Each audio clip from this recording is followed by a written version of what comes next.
All right, I must warn you before we start that I'm not good with the jokes like Sam here, so might be a bit more of a sedate kind of. So thank you. Oh yeah, Marty's funny too. Now, so thank you for being here, everyone. So it's pretty hard to write a speech amongst everything else when planning a wedding. When the bride is planning the wedding. It's even harder to do it if you decide to wing it. Before redeciding on the night before the wedding, just try and write some bullet points after a few reds in bed at 1 a.m. the night before. You wouldn't believe the amount of typos I discovered this morning when I went to print this off. Firstly, I would like to thank 4 wonderful bridesmaids, ladies in red. Round of applause for the girls. So got Kim's sister Sharon for great help this past week in keeping the whole household in order at home. The ever energetic Michelle, who's been a rock for Kim, as well as making sure our recycle bins clink. The fantastically beautiful Fiona, and one of the most reliable and sensitive people I know in Carroll.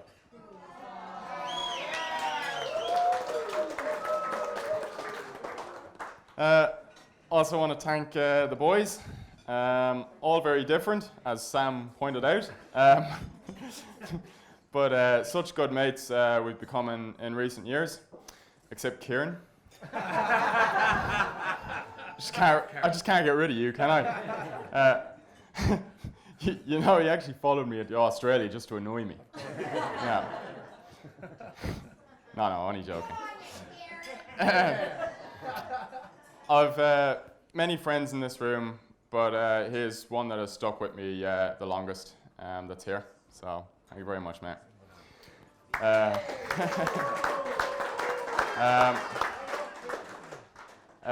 Groomsman Marty, you and your partner Bruce probably played a bigger part than you actually realise in making me feel at home in the Barossa Valley. Arriving here in 2012, I didn't know a soul. You guys made sure I got out and about and up to enough mischief that I could begin to call this beautiful part of the world home. So, thank you very much, Marty and Bruce.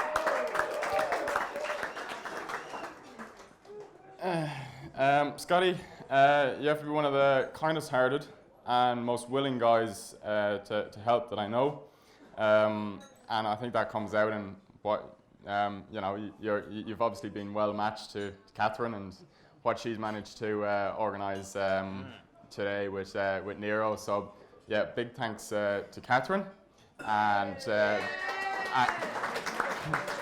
also a very big thanks to Nero, who couldn't be here tonight, unfortunately.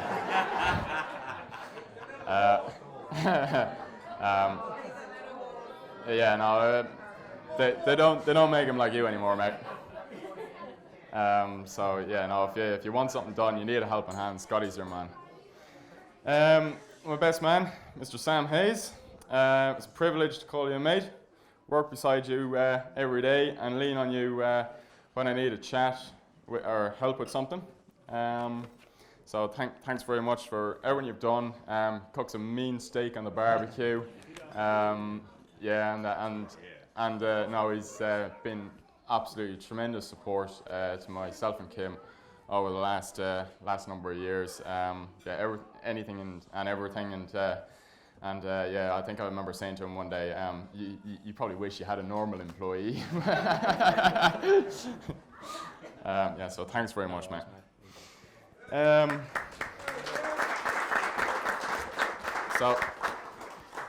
Not here tonight. I would like to give a huge thanks to Darren Thomas, former partner in Cornerstone, who's given myself and Kim unwavering and unconditional support through hard times in recent years that is quite simply above and beyond. Also not here tonight, I'd like to express my gratitude to Sam's new partner in the farm, John Frankhusen. Not often you get a new boss that feels like a mate you've known for the past 20 odd years. He's a gentleman and a very humble one whose continuous support is also unwavering.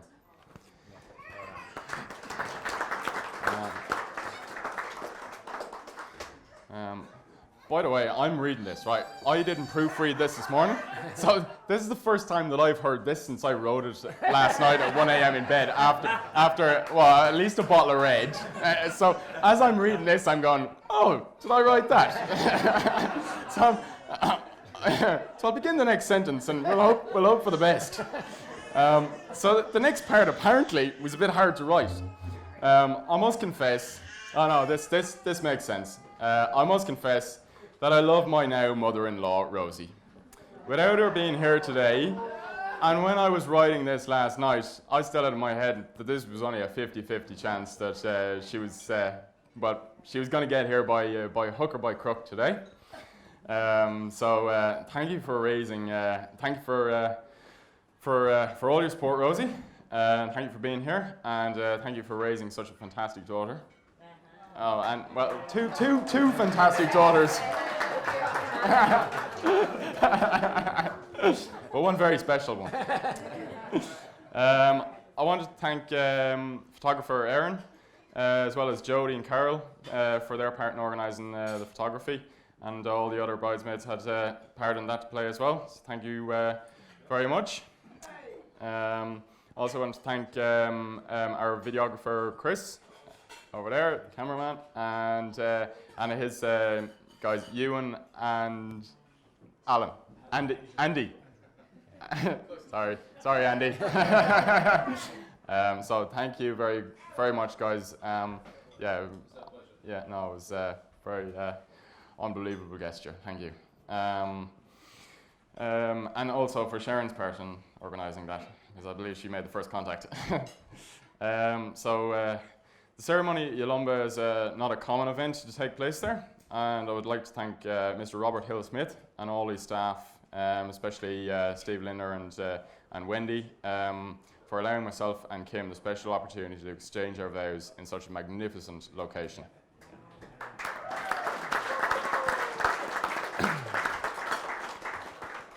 I would also like to thank Mr. Chris Wilsh and the team here at the SA Company Kitchen for being tremendously accommodating throughout the setup in every wish that we had for this big day, as well as putting on a fine feast that ensure all guests are too full to empty the kitty behind the bar.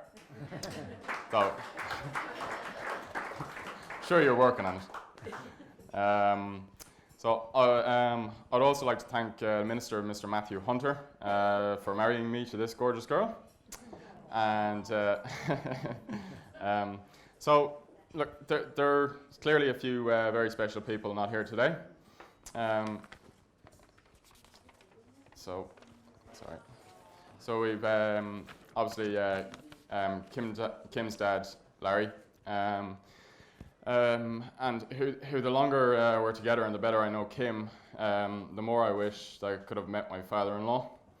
We may well have been quite a troublesome pair, I reckon. And of course, the elephant in the room is that neither my parents nor brother Shane could make it back to Australia for the second time this year. But as you all know at this stage, myself and Kim, we are very much looking forward to going to Ireland to spend Christmas with them. Unfortunately, of course, my brother Connor is also an absentee for today. I'm sure he's looking down on my little family as he always does. Love you, bro. So, we've got a rose. We've got a rose for Larry, and we've got a rose for Connor here. All right, so they've been with us through the course of the day. A few more special mentions, just quickly as I move around the room. Steve for support this week, and also Karen for your sister Sharon. Ricky and John for helping organise for the seamless arrival of the in-laws' beds. Bruce for his iPad duties to my parents at the ceremony. And also special shout out to Bruce, because he's part of the reason I'm probably still in the country, because thankfully, instead of putting me on a boat, he actually went and applied for a 457 visa a few years ago. So.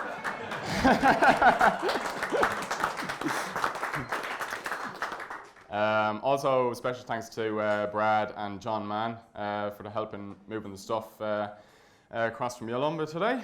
And also Kieran's brother Brian for coming all the way from Ireland as the token Irish guy travelling. So obviously I'm without a few mother figures around the place in this country. So Trish, thank you for being my Aussie mum. And Kay for being her willing assistant and making sure I take lunch every day, or at least giving out to me enough that I don't take lunch every day. And also Scott Tulhurst for his ever steady words of encouragement, both in and out of the office. Thank you very much, guys. And also Emily, you've been an absolute star yesterday. She made the salads last night, so he's only able to do the barbecue. So Emily did the salads, and then we were late on with the lunch today, and thankfully she's been looking after our lovely daughter today. So thank you very much, guys.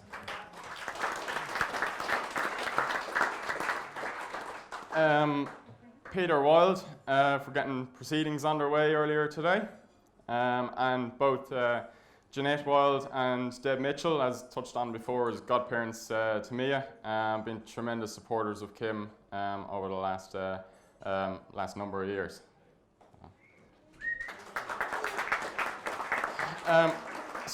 Speaking of Kim, I'd like to thank my beautiful bride for accepting me as her husband.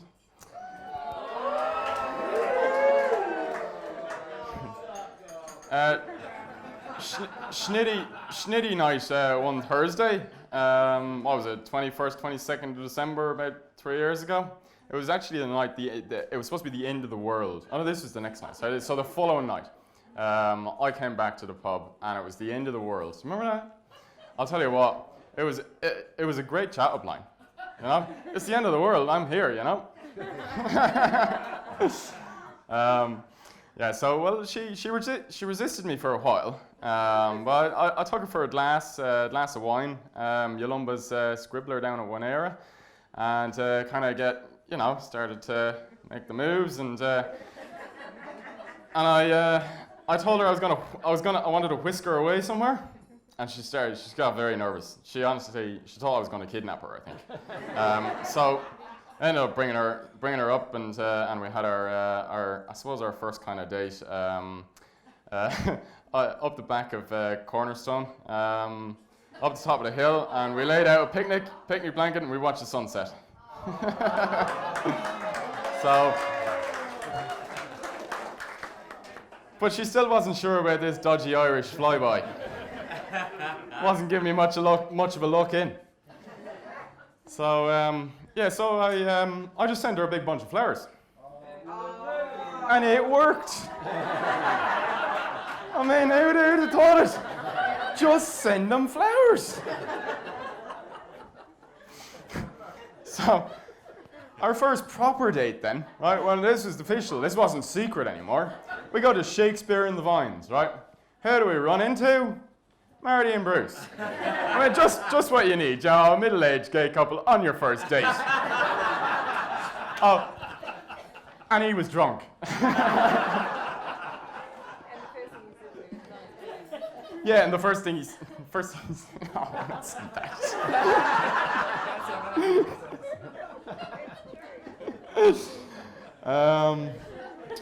Strong, independent, and tough. She may be just a neat little package, but I am genuinely scared of this girl sometimes. You guys wouldn't believe the power and passion this girl harbours. Thankfully, though, it's not all used against me. You know what they say about big things and small packages. What an amazingly stunning-looking bride you are today.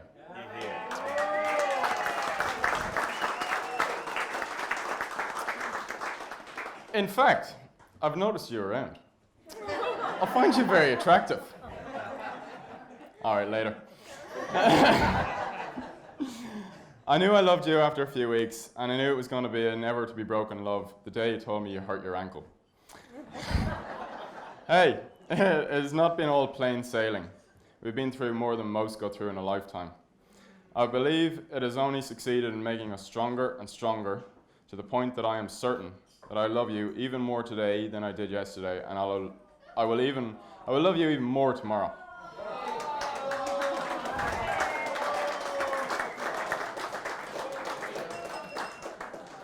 You and Mia are my world, and everything else comes a very distant runner-up. I love you, sweetheart.